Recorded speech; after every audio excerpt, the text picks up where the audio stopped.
Assalamualaikum. Selamat pagi anak-anak hebat kelas 5. Bagaimanakah kabar kalian hari ini? Semoga kalian selalu dalam keadaan sehat ya. Di masa pandemi sekarang ini kita wajib untuk selalu menjaga protokol kesehatan, mencuci tangan, menjaga jarak, dan selalu menggunakan masker dimanapun kita berada. Baiklah anak-anakku yang hebat, sebelum belajar marilah kita berdoa terlebih dahulu ya. Berdoa mulai. Ya Allah ya Tuhanku, mudah-mudahan apa yang akan kami pelajari hari ini bisa bermanfaat bagi kami. Amin. Berdoa selesai. Nah anak-anakku yang hebat, pada hari ini kita akan belajar tentang aktivitas-aktivitas untuk menjaga kesehatan alat gerak. Apakah kalian masih ingat? Alat gerak apa saja yang dimiliki oleh manusia? Ya, benar sekali. Ada alat gerak aktif, yaitu otot, dan alat gerak pasif, yaitu tulang. Nah, baik alat gerak aktif atau pasif, otot atau tulang itu kita harus jaga betul-betul supaya otot dan tulang kita itu selalu sehat dan bisa untuk bergerak dengan bebas ya. Adapun bagaimana cara menjaga kesehatan alat gerak kita? Ya, aktivitas untuk menjaga kesehatan alat gerak merupakan olahraga secara teratur. Itu salah satunya ya. Kemudian menjaga posisi saat duduk dengan baik. Nah, ya. Tadi yang pertama olahraga teratur, ya. Olahraga itu bisa bermacam-macam, antara lain lari pagi, berenang, bermain bola, dan yang lain sebagainya ya.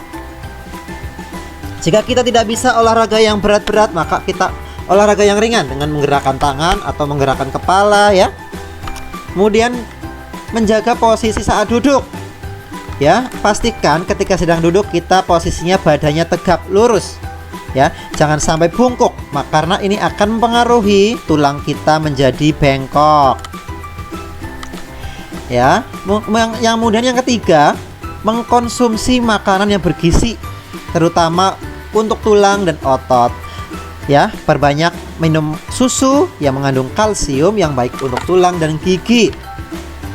Ya, dan makan makanan bergizi seperti sayur dan buah-buahan. Yang keempat, menghindari minuman keras atau alkohol dan rokok. Mengapa? Karena alkohol, minuman keras, dan rokok itu mengandung bahan yang sangat berbahaya bagi tubuh kita apabila dikonsumsi dalam jangka waktu yang cukup panjang. Jadi jangan sampai kita mencoba hal-hal tersebut ya anak-anakku. Kemudian biasakan berjemur di bawah sinar matahari di pagi hari. Ya, matahari yang di pagi hari yang paling bagus adalah sekitar dari pagi sampai pukul 10 atau ya setengah 11 pagi ya. Itu adalah matahari pagi yang banyak mengandung vitamin D yang baik untuk tulang kita dan tubuh kita. Dan selanjutnya aktivitas untuk menjaga kesehatan alat gerak ya, seperti yang tadi Pak Guru jelaskan dan yang sudah kita pelajari pada pertemuan sebelumnya. Anggota tubuh yang dapat bergerak itu adalah otot ya dan tulang ya. Itulah mengapa tubuh kita kok bisa bergerak leluasa ya, karena ke kiri menari dan lain sebagainya, itu karena ada otot dan tulangnya. Otot sebagai alat gerak aktif dan tulang sebagai alat gerak pasif. Cara menjaga otot dan tulang agar tetap kuat ya, ini adalah mengonsumsi makanan dan minuman yang sehat, menjaga pola makan yang teratur, makanan sehat yang baik untuk pertumbuhan tulang dan otot seperti susu, daging, sayur mayur, dan telur. Nah, cara menjaga otot agar tetap kuat. Yang pertama, pertahankan berat badan ideal. Loh, mengapa kok hubungannya otot dengan badan? Nah, percaya atau tidak, ternyata berat badan berlebihan juga tidak baik untuk kesehatan otot Anda. Jadi berat badan ideal itu sangat penting ya, mempengaruhi kinerja atau mempengaruhi itu kesehatan otot. Yang kedua, mencukupi kebutuhan air. Ya, cukupilah kebutuhan air kita dengan minum minimal 8 atau 8 gelas ya sehari atau 8 liter. Nah, itu ya. Cukupi kebutuhan air karena 80% dari tubuh kita adalah air. Yang ketiga, mempraktekkan postur tubuh yang benar. Nah, itu ya, ketika sedang duduk ya yang benar, jangan bungkuk. Ya, biasakan yang baik. Kemudian rutin berolahraga dan mengonsumsi makanan yang menyehatkan bagi otot.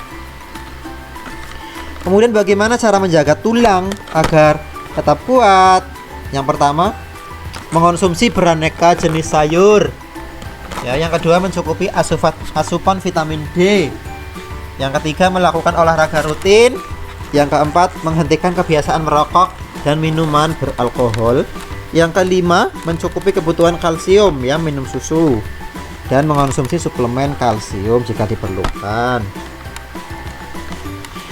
Nah, itu tadi cara menjaga alat gerak kita. Sekarang kita akan mengidentifikasi ide pokok dalam teks. Ide pokok itu merupakan inti permasalahan dari sebuah teks, ya. Sebuah teks itu biasanya terdiri atas beberapa paragraf. Setiap paragraf itu punya ide pokok yang berbeda-beda. Nah, ya. Nah, ini 5 langkah menemukan ide pokok. Yang pertama, membaca seluruh paragraf dengan cermat. Cermati kalimat pertama hingga akhir. Baca kalimat demi kalimat sampai kamu menemukan ide pokok paragraf. Ya. Dalam suatu paragraf, ide pokok biasanya terletak di awal, akhir, atau awal dan akhir paragraf, ya. Jadi ide pokok ada pada kalimat utama.